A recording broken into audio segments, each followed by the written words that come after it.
আপনাদের উপস্থিতি থাকলে হয়তো কিছু বাড়ানো যাবে, আর যদি বলেন না আমাদের ধৈর্যের শেষ সীমা 12টা, রাতেরও 12টা, আমাদেরও 12টা, কাজে আমারও 12টা বেজে যাবে, একই সঙ্গে বিদায় নেব। তো 12টা পর্যন্ত কেউ উঠাউঠি করব এটা মনে করিয়েন না, আপনাদের কাছে এটা আমার আন্তরিক অনুরোধ। 12টা বেজে গেলে আপনাদের মন চাইলে যাবেন, আর মনে যদি চাই যে আর কিছুক্ষণ সরি তাহলে থাকবেন। তো এই 12টার আগে পর্যন্ত আপনারা একটু সময় দেন, কেউ অপমান করবেন না, আল্লাহর হস্তে বসে যাবে। চলমান ধর্মসভা বা জালসা প্রসঙ্গে প্রত্যেকটা জালসাতে 5 মিনিট করে হলেও বলেছি বর্তমান স্টেজের অবস্থা কি চলছে। জালসার নামে অবাধ মেলামেশা, নারী পুরুষ একাকার হয়ে ছয়লাভ চলছে। মাদ্রাসার ছাত্রী, তোমাদের দাম কত? তোমাদের মতো মেয়েগুলি মাদ্রাসায় এসেছে, তোমাদের মতো মেয়ে কতজন স্কুল কলেজে ইউনিভার্সিটিতে পড়ে তাদের সম্ভ্রম তারা রক্ষা করতে পারে না, বিলিয়ে দেয়, জনগণের খোরাকে পরিণত হয়েছে। তোমাদেরকে আল্লাহ ভালোবেসে তিনার নবীর মাদ্রাসাতে পড়ার মতো সুযোগ দিয়েছে। তোমরাও আজকে স্রোতে গা ভাসানোর জন্য মাদ্রাসাতে পড়ার পরেও কালো বোরখা পরে রাস্তাতে চলছো দিবালোকের সামনে, তাহলে ওই স্কুল কলেজ ইউনিভার্সিটি পড়ার মেয়েটার মাঝে আর তোমার মাঝে পার্থক্য থাকলো কি করে? অনেক মা ও বোন আলহামদুলিল্লাহ আল্লাহর দয়ায় তিনারা বোরখা পড়ছেন, কিন্তু জালসাতে এসে বোরখার মানটাকে আর ধরে রাখতে পারছে না। সাথে সাথে 3 ছেলের মা, সেও কোলে একটা বাচ্চা, হাতে একটা বাচ্চা, এও আবার মেলাতে হুড়াহুড়ি ঠেলাঠেলি গোতাগুতি, তাহলে বোরখা পরার মানেটা কি হলো? সেই জন্য জালসার নামে যারা এমনটা করছেন তাদেরকে আন্তরিকভাবে অনুরোধ করছি, আপনাদের মান আপনাদের দাম আল্লাহ দিয়েছেন, কাজে এমনটা করবেন এটা আপনাদের কাছে আশা রাখছি না বা আশা করছি না।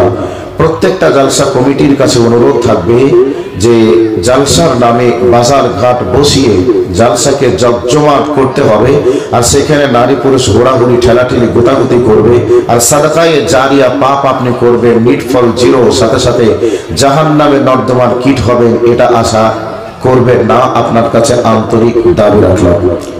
আর আমরা যারা বক্তা, এই বক্তাগুলিকে লাগাম রেখে কথা বলা উচিত। মানুষ এসেছে কোরআন এবং হাদিস শোনার জন্য, আর আমি এসে যদি কোরআন হাদিস বাদ দিয়ে যদি রোমান্স করতে শুরু করি, মানুষকে হাসানো জোকারি মজাক করা যদি শুরু করে দিই, তাহলে জালসার স্টেজটার কি কোনো মান থাকবে? ভাই একটা রাগ হচ্ছে নাকি আপনাদের? অপমান করার জন্য বলছিলাম। আমার মতো এই গন্ডারটাকেও যদি কোনোদিন এরকম করি, চাঁদ করে নামিয়ে একবারে স্টেজের নিচে জুতা দিয়ে পেটাবে না। কোরআনের মাহফিল, এ জায়গায় বাদরামি করার জায়গা না। কথা বলবো কোরআন থেকে, একটু মনোযোগ সহকারে কথাগুলি শোনার চেষ্টা করুন। ভাইয়া, কোরআন থেকে কথা বলার আগে, সভাপতি সাহেব পালিয়ে গেছে, কথা বক্তব্য শুরু করার আগে কিছু কথা আপনাদেরকে বলছি। গোটা পৃথিবীতে কোথায় কি হচ্ছে না হচ্ছে মুহূর্তের মধ্যেই আমরা দেখতে পাচ্ছি সোশ্যাল মিডিয়ার মাধ্যমে। ভাই পাচ্ছি কি পাচ্ছি না? আচ্ছা, গোটা পৃথিবীতে যেটা মুসলমান আমরা দাবি করছি, এই মুসলমান জাতিটি গোটা পৃথিবীতে আজকে সুরক্ষিত? কথা বলুন, একটু সুরক্ষিত? গোটা পৃথিবীতে মুসলিম নামক জাতিটা সম্মানিত? না। গোটা পৃথিবীতে এক সময় সম্মানের প্রতীক হিসাবে মুসলমান জাতিকে মাথায় তুলে রাখত, মুসলমানদেরকে ভাই সাহেব বলে ডেকে তাদের কাছে মানুষ আমানত রাখত।